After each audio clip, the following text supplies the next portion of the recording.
Story time dito sa Ponciano. Danis Place Shawarma.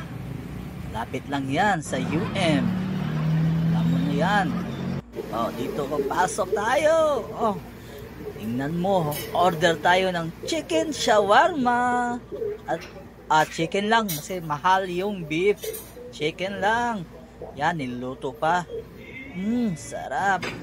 Ayan. Sinerve na. Hinati sa dalawa. Tikman natin. Story time. Ang ganda ng itsura ng chicken shawarma. Tikman natin. Ang sarap. Yummy. Yan. Isa lang yung tira. Yummy. Thank you.